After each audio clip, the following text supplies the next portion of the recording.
Hey everyone, welcome to my channel Yoga with Kung, and today we will do something new, something different, something that I really enjoy to watch on YouTube. So I will be reacting to handstand tutorials. Let's try learn handstand. Learn handstanding yoga is the second one. The first one is by this guy. I can see I already started to watch it because I wanted to see what I'm going into. It's from Pygmy. He is verified and he has 2 million subscribers. What's up everybody, Lucas here. He looks very buff. This video is gonna show you how to learn to do a handstand. And I like how he is already setting the timer there. It's just 5 minutes, you guys, it's easy. There is nothing hard about this handstand. So let's look at his posture. He is stable, but look at his thumb. I will have the same, by the way. I will have my thumb leaving the ground. And his arms are really wide. And this is also something that people use to compensate for not having their arms open enough. So they will have their arms a little bit wider, and then you can actually bring them a little bit more back, which is good, but it's not like the most stable handstand. You don't want your table to have your legs wide, right? You want the table to have really 90 degrees with the legs towards the ground. Let's continue. And in only 5 minutes. In only 5 minutes. But you gotta focus. And this is why I like this video already, because although he is not yogi, he is not going from the yoga perspective. He talks about focus and attitude, which I think is super important. And if you're like, you can't learn a handstand in 5 minutes, well then you might as well just stop watching this video and quit, because you've already committed yourself to failure with that mentality. Exactly. So the mentality is really big. This is something Talia Sutra talks about. It was in one of Talia's workshops where I learned the attitude of it's easy. With this attitude, I was much better at pushing or pressing or going into forearm stand when I was still afraid of doing it. So at the beginning, you learn how to fall, but when you have to do it in a class where there is many people and you always did it in this controlled environment at home, you feel a little bit insecure. And this insecurity will not allow you to go all the way up. By saying to myself, if I am in a little bit more stressed environment, or maybe just it's a mindset kind of thing where I am like, oh, I don't feel it today. And if I tell myself it's easy, the probability that I will go all the way up and then I will hold because the holding is not the hard part. Going into it's where you have to set your mind. Okay. First 30 seconds, I want you to get used to the handstand mentality. Stand up on your feet, okay? But this time, I want you to focus when you're on your feet and realize you have toes. Focus. But you also have heels that help you from falling backwards. So toes, heels. Now you take that mentality and you switch it to your hands. Your fingers are your toes, but wait, you don't really have any heels on your hands. Oh no. You just had an epiphany with this first 30 seconds. The secret to handstands. I think the wrists are a little bit like the heels. Feet are really built for balancing on them. Hands and shoulders, they are not built to be balancing. Is being a little bit more dominant, leaning a little bit more towards the fingers because you don't have heels. So you have to be leaning. This is also true when I don't lean enough into the handstand. If I don't put enough weight on my fingertips, it's more probable that I will just go out after the jump. So I will just fall back. But if you think about it, it's the same on your feet. If you stand up on your feet and then you try to move forward and backwards, you realize you are actually always leaning a little bit forward, and it's your back muscles that are holding you from falling forward. This is something that I learned from Petya, from Pekina, from my friend Pekina on Instagram. She had a podcast where she was talking about this kind of always falling forward. Even if you're on your feet, we just don't realize it anymore. On your arms, if that makes any sense. You soaked it up for the first 30 seconds. Now for the next whole minute, we're 30 seconds and you're set up.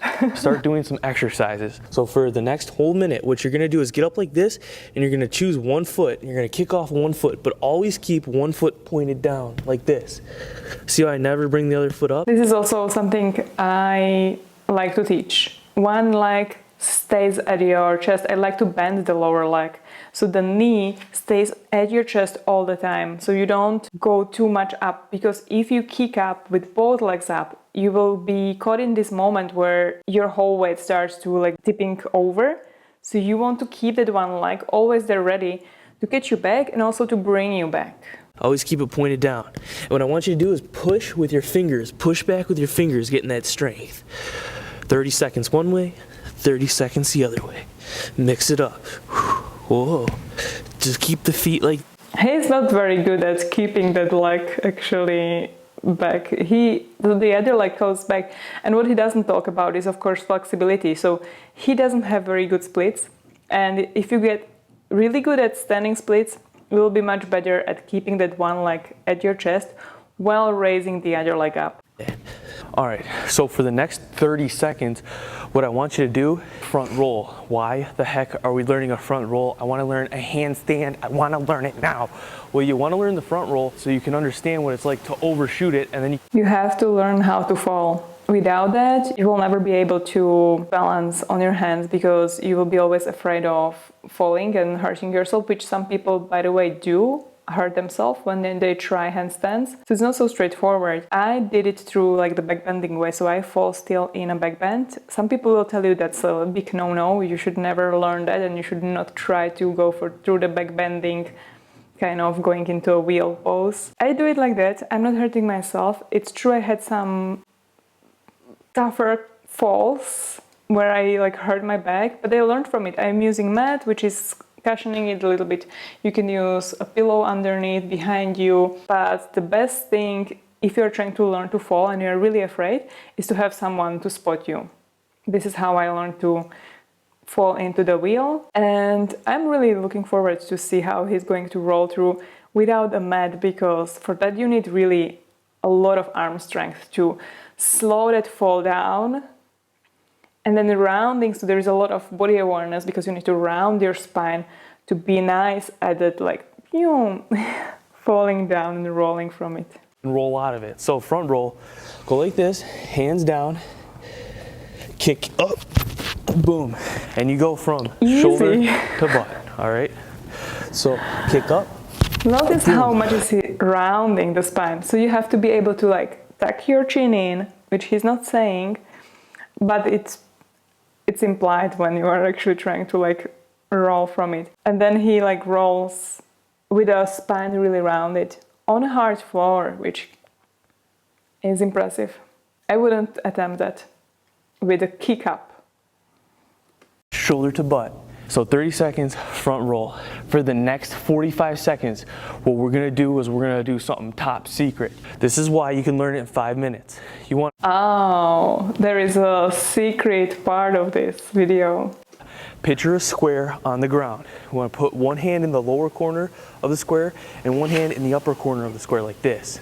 Now, okay, so he's going to teach you how to go cartwheel from that, because you want to do that one step when you are cartwheeling out. So you will start here, and then once your legs are up, you need to make that one step forward in order for your legs to cartwheel out. not like this, not like this. You want to go like this, all right? And what you want to do is you want to push down with this one and in, and you want to push up and in with this one, okay? So you want to go like this, push down and up, and then you go back to the secret exercise. Secret exercise. Whoa. And try to hold your hands over. Boom. Now you're wondering, dude, that's pretty chill, that's pretty straight. Yeah, that's right. What you're basically doing is you're making yourself into one big giant foot, right? You're not falling side to side because you're pushing inwards, but you're not falling front to back because you're pushing downward. This is maybe a great exercise for you to like not be as afraid of that falling. So just allowing you to spend some time on your hands without actually going for like a super nice, straight, perfectly aligned handstand, but just getting used to being upside down and believing in your hands, which is nice. Then for the next 45 seconds, what we want to do is we want to switch, okay? And do the other side. So now he goes with his left hand forward and right hand back. And what I always say to my students is always to switch their legs. So if you are used to kick with your right leg, then sometimes also kick with your left, because just keeping it balanced. Balance things out. So push this one down to this side, push this, but it's okay. But that's not what he's doing. He's actually kicking up with his left leg again. Just keep kicking, coming back, and you can bend your legs too. All right? Bringing your balance in. Whoa. All right, so you're like 4 minutes in. So for the next 30 seconds, we're gonna get used to doing footless wheelbarrows, okay? So you wanna run and walk your hands, all right? You're getting used to walking on. I still can't walk with my hands. However, I like this exercise because this is how I learned to trust my arms and be a little bit more aware, learn how to be more aware in your shoulders. I actually didn't learn handstand by myself. I had teachers. I had the teacher that taught me how to fall back, and I had another teacher that I did lots of classes, private classes, just about handstands. So it was 60 minutes and we were doing only handstands the whole time. However, it was not me actually learning how to balance. It was more me trying to be on my hands and stay there as long as possible to get strong shoulders. And one thing that we were doing a lot was switching the weight from one palm to the other. So it's almost like learning how to walk. And I think this helped me a lot to like get stronger, but also mostly like be more aware and be better at using the shoulders, you know, because when you have to switch, then you are only on one shoulder and you have to be really, it's much more delicate balance. And the teacher was actually holding my hips all the time, so I was not doing anything by myself. And with this, I got much more confident to be on my hands. Just a few times like this, okay? And then you want to throw yourself up more and more and just kind of walk back and forth. Although he's using only momentum here, so there is like zero kind of trying to press up, it's just like legs up. And we are there. But this is the easiest way. You don't get tired. You just kick your legs up. You are there, and then you have more strength to actually do other things like balancing and walking maybe. Boom. Okay, look at this. Look at this. All right.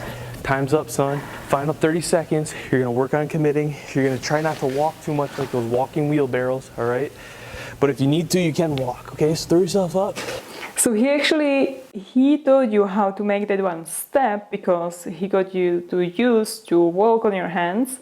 Now you know that the moment you will start falling, you can always use that to step and to fall and to step and stop you also. Doesn't matter, legs spread, legs in, legs up.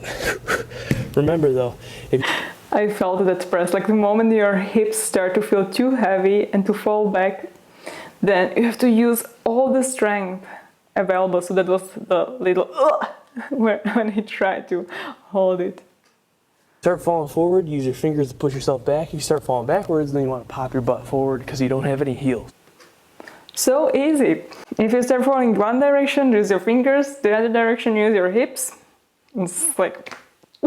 It's actually not. It's actually super hard to realize what you are supposed to do. And you usually overshoot it. So I'm always training with my wall because it will always be that tipping kind of thing happening on one direction or the other. If you would need to go every time up and down, it's really tiring. So I just use the wall behind so I don't fall. And then I can try to use all my strength. And you have to like try that micro balance somewhere in between. Boom. All right. And you can walk around if you need to shift your balance, but that's what's up, guys. I like the whole attitude about 5 minutes because you feel like, oh, this is just a small amount of time that I need to spend during my day to teach or to train for handstand. However, I don't think it will be 5 minutes. I think if you start with it, in my case, it's never 5 minutes. I always start like, okay, I will do one handstand, but then I work on it a little bit better, and then I like try other things, and then it always is at least 15 minutes. If I really don't have to rush somewhere, I will spend much more time. And this is what probably is going to happen to you too. And it's a good kind of attitude to have, like, okay, 5 minutes, and then you actually go for longer. Okay, thank you so much for watching me reacting to this video. If you liked it, you can always tell it to me in the comments. You can also send me some suggestions if you have any other videos or what should I talk about next. Thank you so much for watching and see you in the next video. Bye!